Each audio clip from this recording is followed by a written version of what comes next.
Hi from Prairie Creek Redwood State Park, the official site of our annual Run in the Redwoods fundraiser for Redwood Parks Conservancy. I'm David. Debbie and I are keeping our social distance right now so we can talk to you without our masks, but we wanted to make sure that everyone stays safe this year.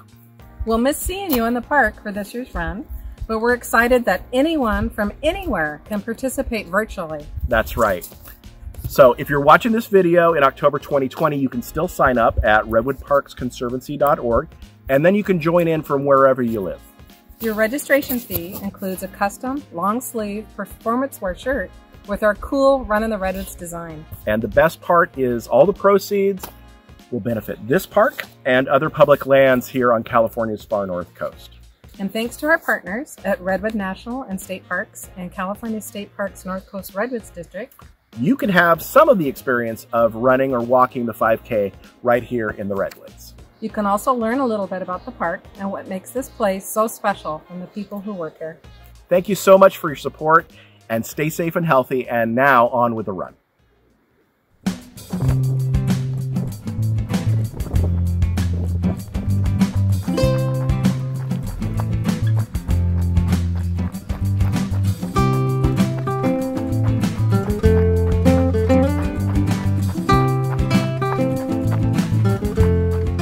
Hi everyone, my name is Carla and I'm an interpretive park guide here at Redwood National State Parks. I've been working here for a couple years now and I feel really lucky to work in one of my favorite places in the world. You know, these trees have an amazing survival story. They have survived drought, fire, flooding, windstorms, and they'll probably outlive us all. And that's because these 2,000-year-old trees have amazing adaptations that allow them to live and grow and survive for such a long time. Some of those adaptations include the fact that these trees are fire resistant. These trees have a bark that can be up to about 2 feet thick, which is that first layer of defense against fires. And on top of that, they have a special chemical compound inside of their bark called tannic acid. And that tannic acid makes it so these trees will resist ignition. These conifers are one of the only trees that can also reproduce by cloning themselves. These evergreen trees reproduce by seed, but they can also reiterate from the base layer near either at the bottom of the trunk or at the very top of the canopy. These trees are a great symbol of resiliency and resistance, and if we just listen, we might learn a little something from these trees.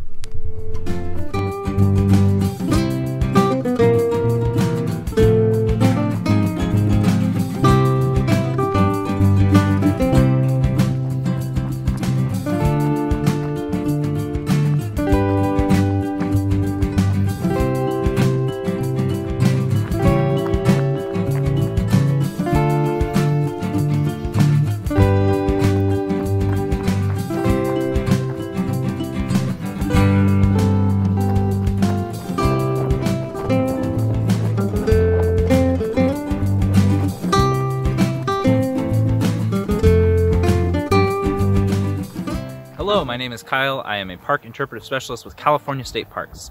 Today I'm standing in Prairie Creek Redwood State Park in the beautiful and aptly named Elk Prairie. One of the really cool things about this park is that you can find the largest living land mammal in California right here, the Roosevelt elk. Elk are kind of like really big deer. They grow antlers, and getting into this time of the year, the fall, they'll start to enter what's called rutting season. In this season, the males, which grow antlers, will start to spar and kind of prove dominance for females to advertise themselves for mates right around this time of the year. It's really, really important that if you are in the park or around these animals that you give them their space. It's a good rule of thumb that if an animal reacts to your presence, you are indeed too close. But especially now in the fall, the males are a little bit extra aggressive going into rutting season. That's a little extra important to make sure that you give them their space. Another really cool thing about the antlers on Roosevelt elk is that they grow new antlers every year. And at the end of every year, they will shed or drop those antlers to grow a new set for the next season. When they first grow their antlers, they're really soft and velvety, and they harden up and turn almost like bone as they get into rutting season for sparring, and then they'll drop those again at the end of the year. Every time an elk regrows their antlers, it forks another time. So a really, really cool thing about these animals is that you can tell the age of a male Roosevelt elk simply by counting its antlers, the forks in its antlers, to be able to tell how many seasons it's been through. Pretty incredible stuff, these Roosevelt elk. If you're ever out in the parks here in Northern California, make sure to keep an eye out for them. They are absolutely majestic to see, but always make sure that you maintain your distance from these wild animals.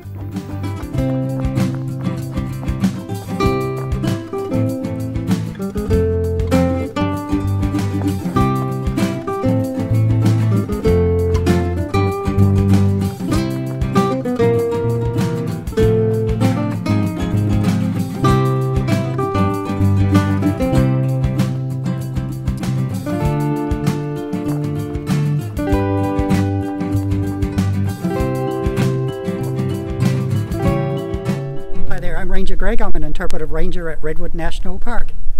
Who is Newton B. Drury?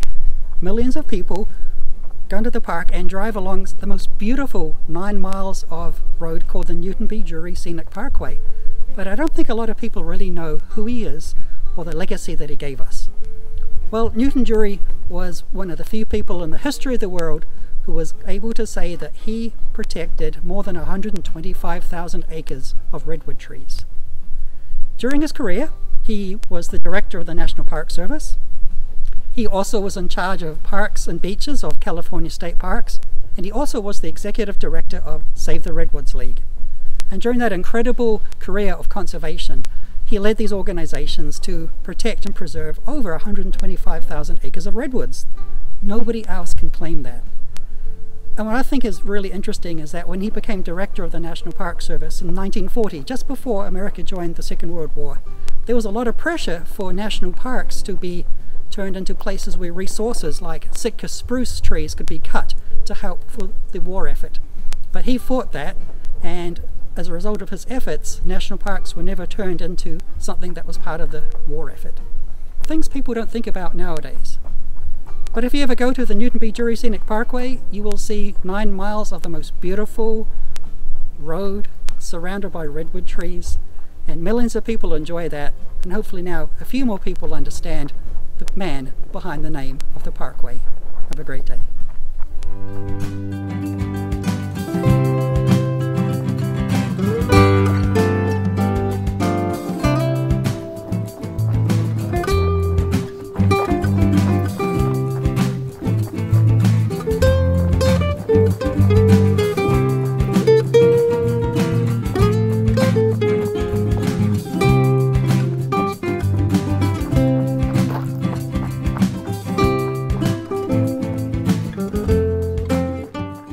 Qui, neck now Skip Lowry, table meth and able check.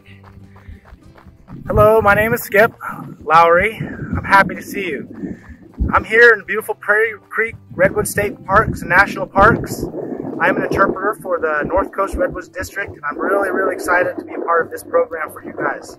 I'm going to share just a brief glimpse into some Yurok traditional territories and a little bit about how we interpret, understand why we're here in this beautiful place, what we're about.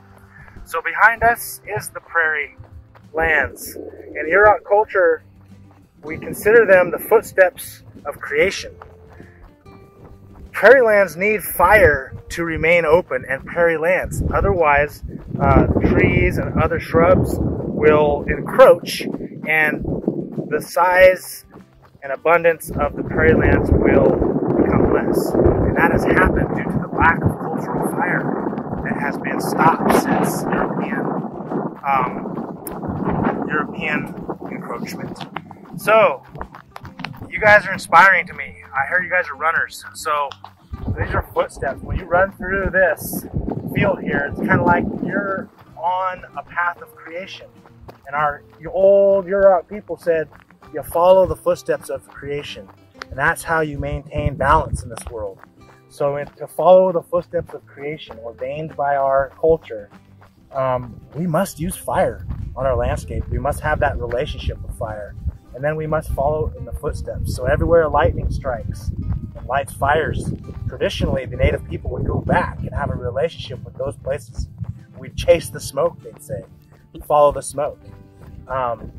So that's a brief glimpse into a really deep understanding about paths of life and how sometimes our culture is right here in front of you, telling you, showing you encouraging you to take those steps and go in that healthy, beautiful direction, like our ancestors did, and hopefully like generations, 7,000-10,000 generations ahead of us will do. So my time has been really fun so far working for California State Parks. So again, I appreciate you guys coming and exploring our parks, visiting, and including our interpretations in your programs.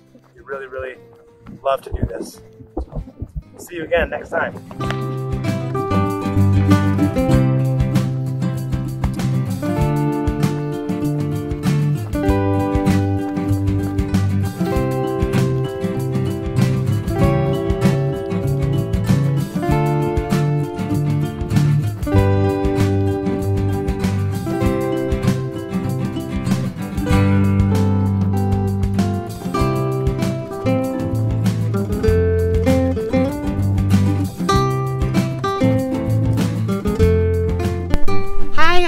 Laura. I work in education. I'm one of the education specialists here at Redwood National and State Parks. So I work a lot with kids several different times throughout the year.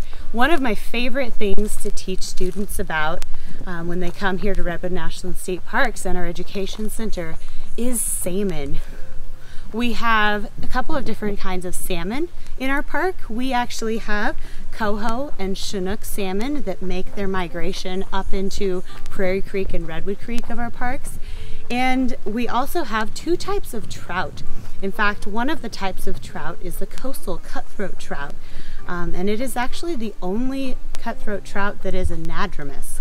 And anadromous means that it spends most of its life out in the ocean, but when it's time for it to spawn and lay its eggs, they actually come back up into the stream, the native stream that they were born, to come and make that migration. And it's a really cool, incredible journey, and they actually go through lots of different odds to make it back into these streams so that they can lay these eggs for the next generations of salmon. So it's a really incredible journey.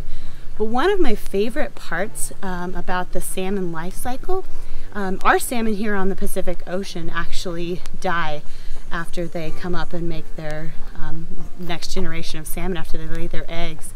And they die, but that's actually a beneficial, super beneficial to our redwood trees, more than people even know, because they're actually bringing nitrogen, nutrients, isotopes that are found in huge abundances in the ocean. And they bring them up into our streams, and when they die, the bears, the animals pull those critters into the woods and they decompose in the redwoods. And they've actually found the salmon DNA inside of the samples of redwood trees. And it's super awesome, and they're really important to the life cycle of these redwood trees.